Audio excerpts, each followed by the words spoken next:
Charles, how you doing today? Welcome to the show. I'm good. Thanks for having me. Yeah, so excited to get a chance to talk with you. First learned about you, like I mentioned to you, through another podcast talking about your entrepreneurial work, and we had a Hmm. chance to connect and really learn that another area of yours that you're focusing on has to do with communication. And I thought, well, let's just Absolutely. talk about it. Let's talk about it. Right. That's what I love to talk about. Awesome. Awesome. So for Yeah, those of us yeah. that don't know you, let us know who you are and what you do. Yeah, so again, my name is Charles Alexander, from the south side of Chicago. Always got to rep the city. Born and raised. Went to college at SIU in Carbondale for undergraduate and also for graduate school. Studied communication, intercultural, and personal communication. Right.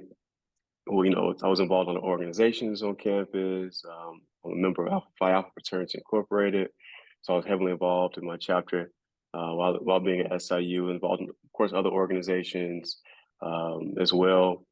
Um, I started a nonprofit organization called Speak Hope right before I left graduate school in around 2010, 2011. And a hope for that, the acronym is called Hold Only Positive Energy.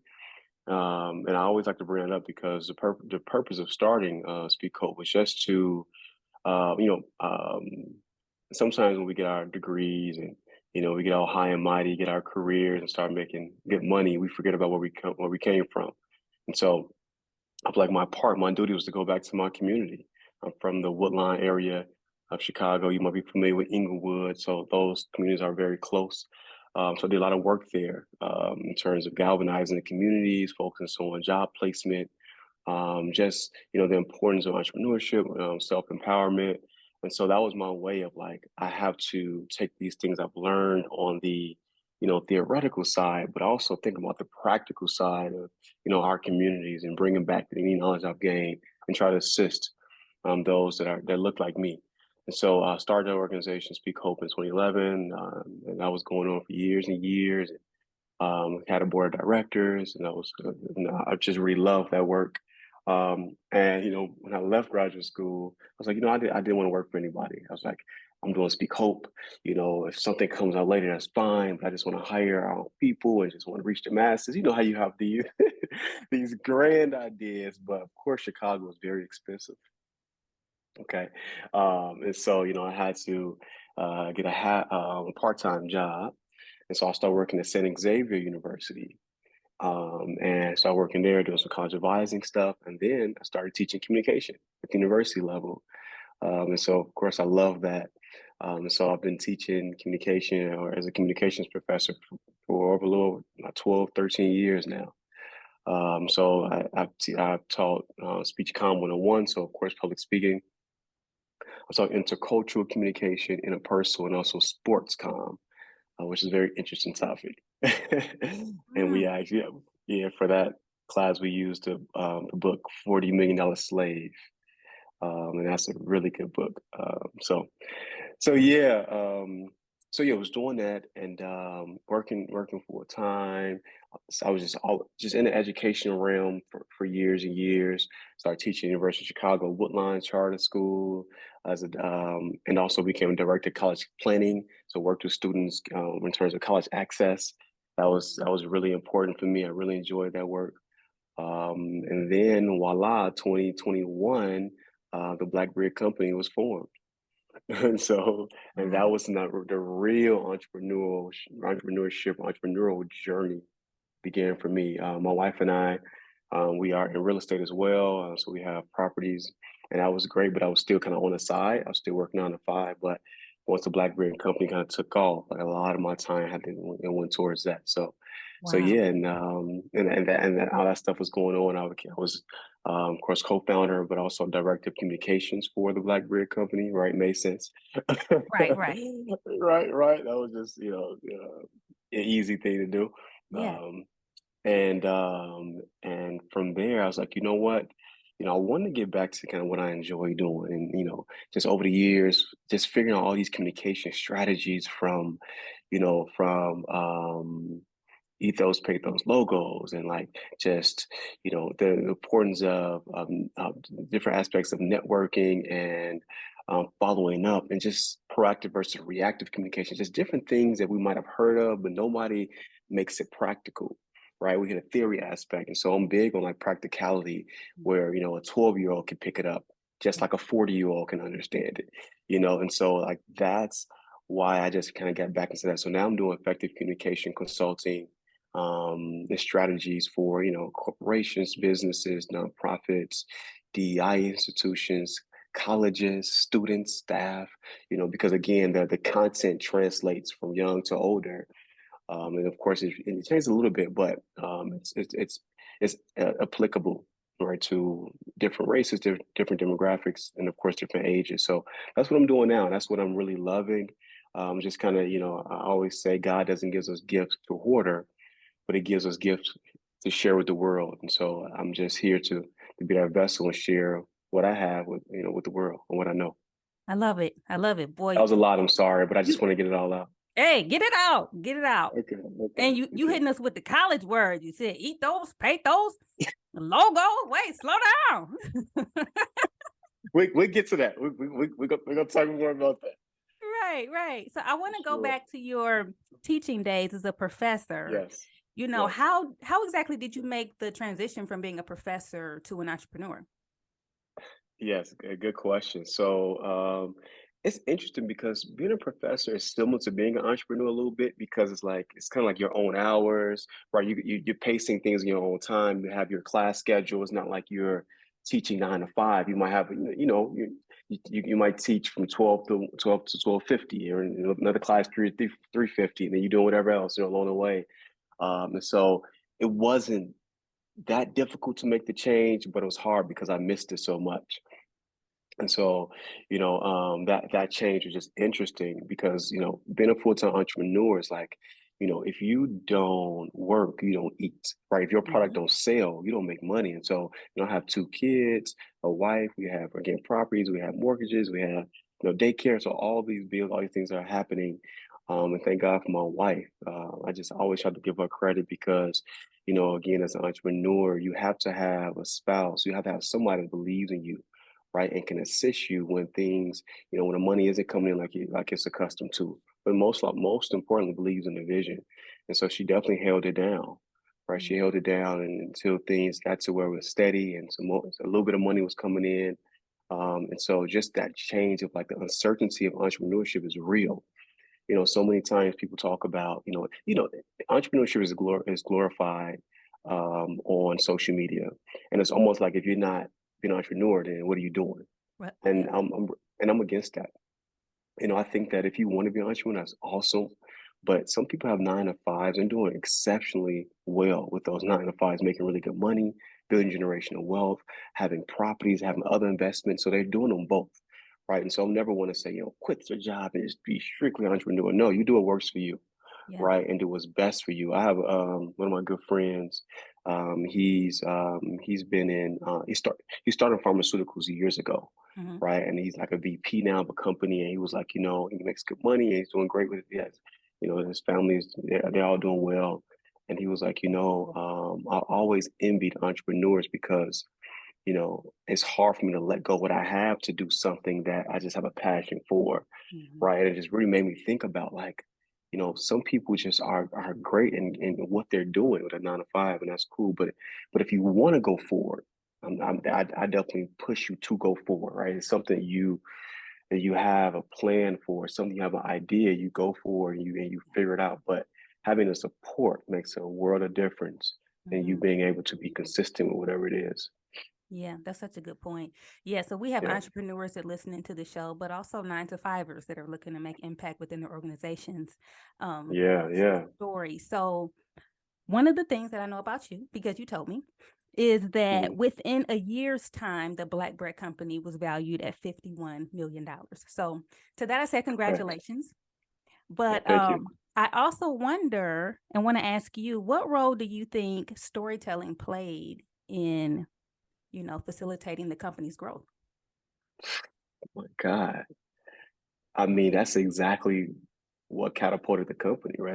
That's what the backbone, the core of the company. Three friends, three black men from the South Side of Chicago started a company that has never been started before by black people, right? Got into an industry that's never been, tackled by black people, right? And so that story holds so much weight. It's powerful because it's very motivational. It's inspiring.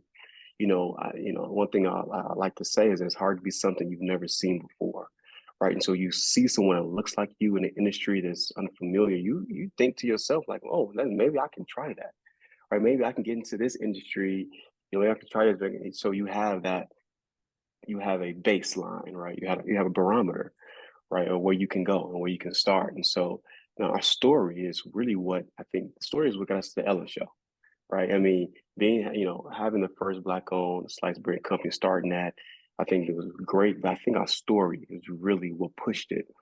And so storytelling is everything. I know your entire podcast talks about the importance of storytelling within whatever you do. And it was making me think about how, it's even with teaching communication, I have an entire unit about the importance of storytelling. So it was perfect to be on here today because everything that we do, everything that we consume is a story, everything. So if you think about media, right, you think about music, you think about rap music, right, you think about documentaries and movies and series. Everything that really reels us in is narrating, is stories, right? When you talk to people, you're so focused on what they're saying because they're telling a story, right? This is how it started, this is the middle, this is the end. And so it really reels us in on a journey. I think that's what the story is. It's like it's all about what's the journey of getting to where you are. Um, One of my favorite documentaries came out years ago, Fade to Black by Jay-Z. Mhm. It might have been like early 2000s, I don't know, but it was years ago. And when it came out, and to me, a documentary is so powerful because it showed. We used to always hear about Jay-Z like not writing his lyrics down. He always came off the top, right, with his bars, right, but we never was able to see that. Right. And so being able to visualize him being in a studio, Mhm. right, with Pharrell, with Timbaland, whoever, making a beat, and you just see Jay-Z on the sideline, just getting his flow Yeah. together, just come off the top and then going right into the booth to spit. It Yeah. was like, wait, what? Right. But the visualization of that, it just showed like this is real. So like, the storytelling within documentaries is just epic. I love documentaries as well, but yeah, so storytelling for our company and for the world, for our society is everything. It consumes us greatly, and it's interesting enough because it consumes us subconsciously. We don't even realize it's happening. That's Mhm. how powerful it is. Yeah. Yeah. That's so good. Advertisements, all that. Yeah. That's so good when you use the word picture. And one thing I think about when I think about stories is knowing how to create pictures with words. So of course we can still, tell visual Yes, stories with documentaries like you said, but by speaking, be able to create by imagery for people speaking. in their heads that they'll never forget. Yeah, And that's yeah, and powerful. that's why rap music is where it is. Like they Mhm. celebrate right on the 50th anniversary of hip hop music or hip hop in general. And Yeah. that's why it's so powerful. That's why it Mhm. started, in the Bronx for something like break dancing and scratching and all that, like that whole era, right? And to where it is now because it started from like a journey, the trenches, Right. right? But then when rap music started, the lyricists like they were like it's poetry, but it's also poetry to a beat. So Yeah. as black people, we love rhythm, right? We love music, we love dancing, and so it just made sense for all that to come together. And when you hear a rapper or a poet or a singer that can write real well, you're so encompassed of what they're saying because again, you're following a story. Right? I mentioned Jay-Z. He's an exceptional storyteller within his rhymes, right? Biggie, the list goes on. J. Cole, like they're vivid storytellers. That's why we love them so much. Yeah, the lyrics are great, but we can follow the journey within a story. And so yeah, you're right. It's something powerful when you're not looking at something. Like if you're not watching a movie, you're just Mhm. listening to something, Yeah. and you can see the whole visual, right, of Right. what it is. Like Right. it's amazing. Yeah. It's And to me, amazing. it's almost better doing it with words because you and me can Even hear the reading same books. words, but we're going to picture it differently. We're going to picture like Yes. what resonates with us. You know what I'm saying?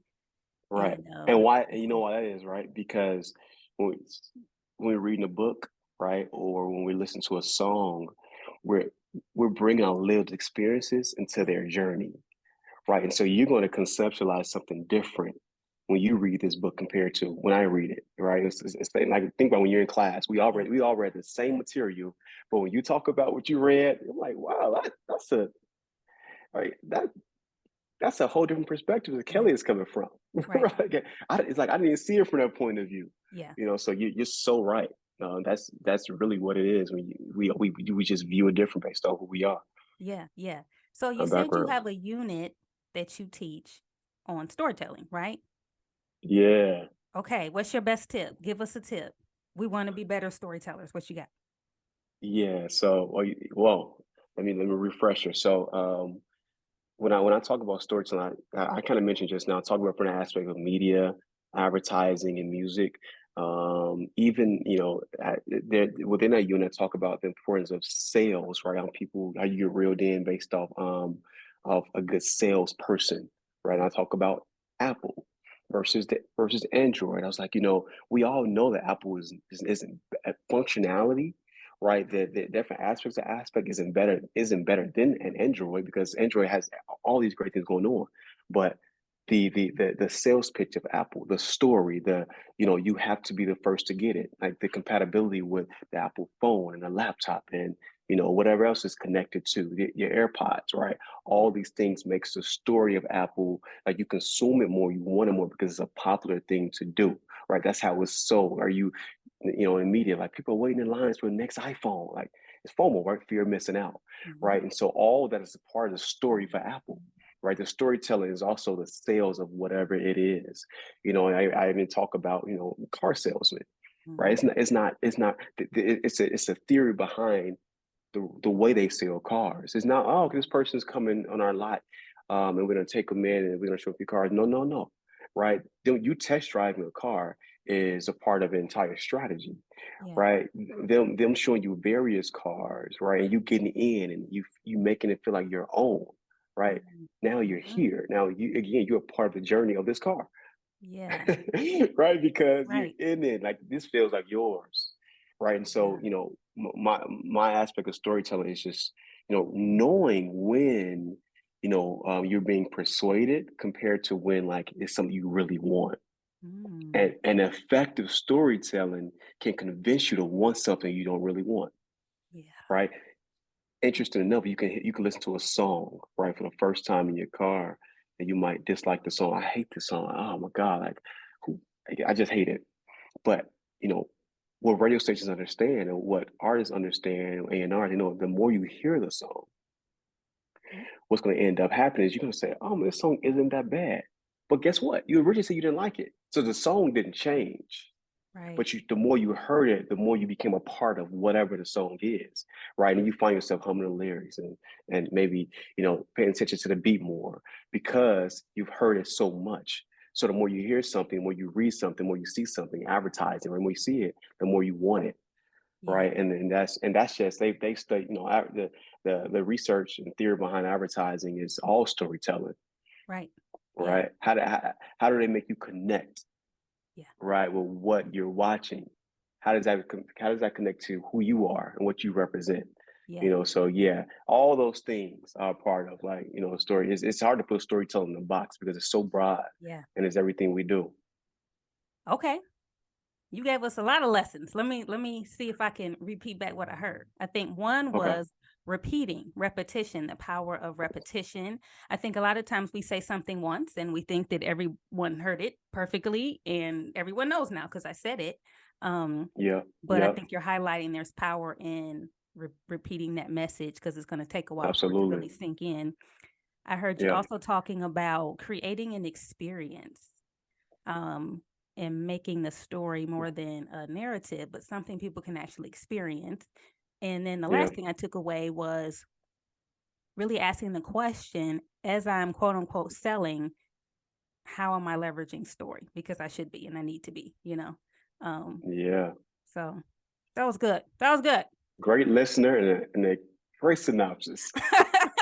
that, that was spot on. That was spot on. So A few seconds ago, you just casually glazed over the fact that you were on national TV like it was nothing. You're like, yeah, I was on Ellen. What? All in a day's it's what I do. I mean, what? No. I don't take it for granted at all. I'm extremely grateful for that opportunity. I bet. I Yeah, bet. That's awesome. yeah. So I'll tell you this. My some of my most downloaded podcast episodes have to do with my number one of all time is 7 strategies to combat fear and anxiety as it relates to public speaking. And then probably a close second or third is how to get Nice. over your fear of speaking on social media.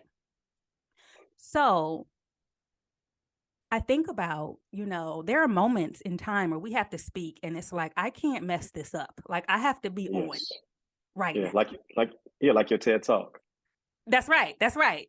Like this is not a drill or like being on Ellen. You know what I mean? So Yeah, for yeah, those yeah. of us that are listening that tend to get tongue tied or just our nerves Yes. get the best of us and that impedes our ability to communicate, how would you coach them?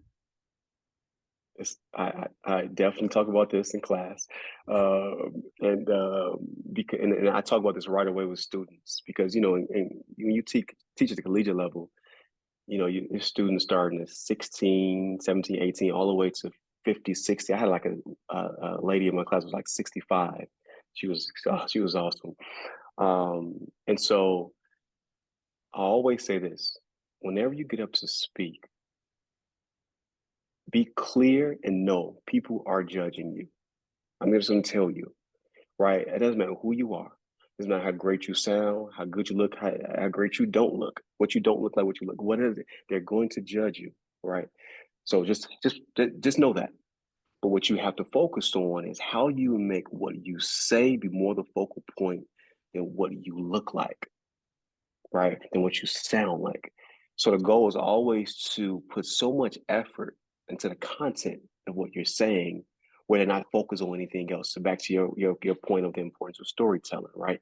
If you are um, if you consume them specifically what you're saying, the other part doesn't matter, right? So that's one aspect. Do the research, right? Be prepared when you get up to speak, whether it's in class, whether it's on social media, whether it's on a podcast, whatever it is. Be ready, right? Be well versed, right, in what you're talking about. So that's what they're focused on. That's one. The second thing is repetition, right? You have to you have to really do it a lot, right, in order to improve. Because if your confidence level isn't at a certain point, you're gonna always feel as if like you're not where you should be, right? Because in the back of your mind you're not fully prepared. Mhm. So the more you speak, the more you work on it, the more you're in the public eye, the more comfortable you'll get. So that second thing is comfortability. What else would I say? Another point is um, no KYP, right? Know your personnel. As when I do the effective communication strategies and consulting stuff at different business and corporations, I talk about that a lot because people say KYP. The part they don't talk about is the KYL, know your language, right? Know your personnel is like, okay, I know the demographic, who I'm speaking to. I know the race, I know the ethnicities, I know the age, right? I know their career, I know their careers and backgrounds like that.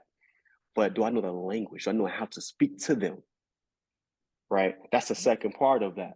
Knowing the people is one thing, but knowing how to speak to them where they can understand what you're saying is a different thing. And knowing the language is knowing what's happening within this industry, right? Know the terms, know the acronyms, right? Know how to speak to them in a place where, or in a from an aspect of where they understand the jargon, understand what you're saying, right? You can't speak over their head. Some people think when they use like the big words, like they're viewed as being smart, and which they might be, but if they're not understanding your content, you're an ineffective speaker, Mm. right? The goal is never to be ineffective when you're trying to disseminate or relay information to your audience. The goal is to be relatable and effective, right? As clear as you can be is the most effective you can be. Uh, I don't like to say this, but I'm saying here, like when you speak, you sometimes I do this with emails. You have to make it idiot proof, right? Where if you don't, the person you're sending to might not completely be versed in what you're talking about, might not understand it all, or might not be whatever in the field you're in, but can they understand what you're saying? Mhm. Are you making it clear? So I think that's my third thing. Like, know your personnel, one, but plus know the language, right? Know how to speak to the audience that's in front of you. Hmm. So good. So very good. And we could talk about the subject for hours and hours. I can tell that. Yes. Yes. But you've given us so Yes. much value, and I'm so appreciative. Let us know where to find you online if people want to connect with you, work with you. Where can they go? Absolutely. So my website is imcharlespalexander.com, my full name, make it easy. And then on social media, Instagram, I am Charles P. Alexander. And that's where, my website, see some of my content. And I'd love to come wherever, to your business, to one-on-one coaching, to your corporation, to your organization, just talk more in depth on a few of the terms that I've discussed and because I just think communication is just so powerful. It's everything that we do, and the better we become at it, the better we will be able to convey our message, and to get valuable information across. So some people have such great things to say, and so many great things to give, but don't understand that they don't know how to give it. They don't know, right? They're not confident in the delivery or even what to say. And so, I this is my passion work. This is what I'll just do any time of the day, any day of the week, because it's just as you could tell, right? I can go on and on because that's just what I love to I love to do. So yeah, you can follow me online and definitely check out the website and yeah, let's get it done. Let's Amazing. all become effective communicators. Amen to that. Well, congratulations in advance for all of the great things coming your way. I have a feeling you are just getting started. So excited to watch your journey. Thank you for joining us. Absolutely, absolutely. Thank you for having me. Such a great platform, and yeah, let's do it again sometime.